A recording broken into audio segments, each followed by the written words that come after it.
Hello everyone, आज का हमारा टॉपिक है register organisation of 8085 microprocessor. आज हम देखेंगे कि जो 8085 माइक्रो प्रोसेसर है उसमें रजिस्टर्स का ऑर्गेनाइजेशन किस तरीके से होता है। ये हमारा डायग्राम है जिसमें कि रजिस्टर का ऑर्गेनाइजेशन दिखाया गया है। इसमें देखेंगे कि जैसे जो है W और Z रजिस्टर है, ये 8-8 बीट का रजिस्टर होता है, ये 8 बीट का और ये 8 बीट का रजिस्टर होता है।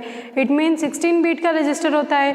तो हम क्या कह सकते हैं कि 8085 माइक्रो प्रोसेसर का जो रजिस्टर ऑर्गेनाइजेशन है ये कौन सा है, 16 बीट रजिस्टर ऑर्गेनाइजेशन है। इसमें जो WZ है ये टेम्परेरी रजिस्टर है, इसको यूज़र जो है एक्सेस नहीं कर सकता। इसको एक्सेस कौन कर सकता है, इसको सिर्फ आपका ये ALU ही क्या कर सकता है, एक्सेस कर सकता है।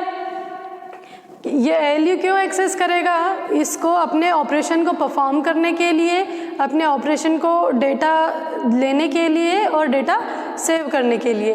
तो ये जो W और Z रजिस्टर, इसीलिए इसे क्या दिया गया है, टेम्परेरी रजिस्टर नाम दिया गया है। इसे एक्यूमुलेटर और फ्लैग रजिस्टर भी कहते हैं। नेक्स्ट है हमारा कि जनरल पर्पस रजिस्टर। इस ऑर्गेनाइजेशन में हम देखें कि जैसे ये जो है B, C, D, E, H और L, ये 6 रजिस्टर जो हैं ये क्या कहलाते हैं, ये जनरल पर्पस रजिस्टर कहलाते हैं। और ये सब क्या होते हैं, 8-8 बीट के रजिस्टर होते हैं। इट मीन्स इसमें 8 बीट का ऑपरेशन को परफॉर्म किया जा सकता है, ये यूज़र के थ्रू एक्सेस कर सकते हैं। जब हम क्या करें कि इन जनरल पर्पस रजिस्टर का पेयर बना दें, जैसे कि B और C का पेयर बना दें, तो ये क्या हो जाएगा, BC और 8 + 8 16 बीट हो जाएगा।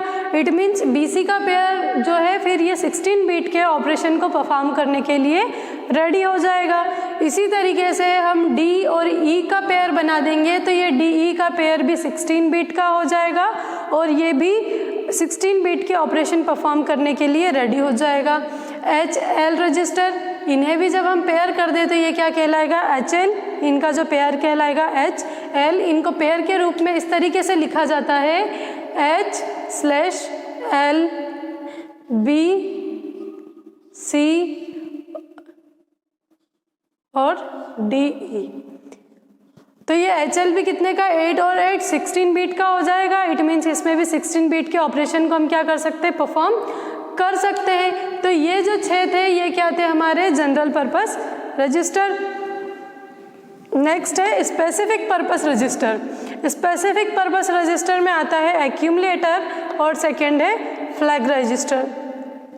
एक्यूमुलेटर रजिस्टर यहाँ पर होता है। एक्यूमुलेटर रजिस्टर में क्या किया जाता है, इसमें ALU जो भी ऑपरेशन को परफॉर्म करता है उससे डेटा को लेने के लिए और जब ऑपरेशन परफॉर्म करने के बाद में जो रिज़ल्ट आता है उसे सेव करने के लिए यूज़ करता है। इट मीन्स ये जो एक्यूमुलेटर होता है वो 8085 माइक्रो प्रोसेसर के अरिथमेटिक लॉजिकल यूनिट से कनेक्ट होता है और इसे सिर्फ कंप्यूटर ही, इट मीन्स इसे सिर्फ क्या कर सकते हैं, यूज़र एक्सेस नहीं करेगा, इसे सिर्फ कौन एक्सेस करेगा, इसे सिर्फ ALU ही एक्सेस करेगा।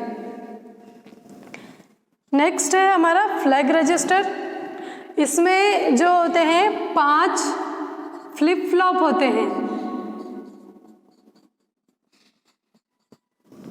ठीक है। जब एक्यूमुलेटर में जो भी ऑपरेशन परफॉर्म करने के बाद में रिजल्ट जो स्टोर होता है और फिर उसे जब सिस्टम को सेट और रीसेट किया जाता है तो उसकी बीट को इस फ्लैग रजिस्टर में स्टोर करते हैं। तो इसमें कौन कौन से होते हैं, 0, कैरी, साइन, पैरिटी और होता है ऑक्सिलरी कैरी। ये इन 5 का जो है फ्लैग रजिस्टर में इनकी बीट को स्टोर किया जाता है। जब इन्हें सेट और रीसेट किया जाता है, जनरली जो है 0, कैरी और साइन का ऑलमोस्ट यूज़ किया जाता है। इन्हें जब फ्लिप फ्लॉप को सेट और रीसेट किया जाता है तो इनकी बीट को कहाँ पे स्टोर किया जाता है, इसे फ्लैग रजिस्टर में स्टोर किया जाता है, इसे भी ALU के द्वारा ही यूज़ किया जाता है, ये यूज़र के लिए एक्सेसिबल नहीं होता है। नेक्स्ट है हमारा मेमोरी रजिस्टर। मेमोरी रजिस्टर में प्रोग्राम काउंटर आता है और एक स्टैक पॉइंटर आता है। तो प्रोग्राम काउंटर जो है वो 16 बीट का रजिस्टर है और स्टैक पॉइंटर भी 16 बीट का रजिस्टर है। प्रोग्राम काउंटर क्या होता है? प्रोग्राम काउंटर एड्रेस को रखता है। किस एड्रेस को रखता है? जैसे कि हमारा कंप्यूटर है जिसमें कोई भी प्रोसेस चल रही है और दूसरी प्रोसेस ने क्या किया, रिक्वेस्ट की है कि ये जब हमारे रिसोर्स को फ्री कर दे तो नेक्स्ट क्या हो जा, मैं एग्जीक्यूट करूँ। तो प्रोग्राम काउंटर क्या करेगा, जिस प्रोसेस ने रिक्वेस्ट की है उसकी रिक्वेस्ट को लेकर रखेगा, मतलब नेक्स्ट इंस्ट्रक्शन के एड्रेस को लेकर रखता है। जैसे कि हमारे प्रोग्राम में A, B, C और D ये इंस्ट्रक्शंस को एग्जीक्यूट होना है। A को रिसोर्स अलोकेट हो चुका है, तो प्रोग्राम काउंटर क्या करेगा, A के बाद अगर B आ रहा है तो B के उसको क्या करेगा, इसके एड्रेस को स्टोर करके रखेगा अपने पास में। ये क्या कहलाता है? Program counter. प्रोग्राम काउंटर के बाद है स्टैक पॉइंटर। स्टैक पॉइंटर किस पे बेस्ड है? स्टैक पे बेस है। स्टैक का मैकेनिज्म क्या होता है? Last in first out. जो भी एलिमेंट सबसे लास्ट में आते हैं उसको सबसे पहले फैच किया जाता है ना। तो जो ये भी वर्किंग करता है इस पे, ये जो है इंक्रीमेंट और डिक्रीमेंट बाय 2, मतलब जब भी इंक्रीमेंट होगा या डिक्रीमेंट होगा तो किससे होगा? बाय 2 से होगा। इसके लिए पुश और पॉप ऑपरेशन परफॉर्म किया जाता है। तो ये हमारा है मेमोरी रजिस्टर। इट मीन्स ये पूरा मेमोरी से रिलेटेड होता है।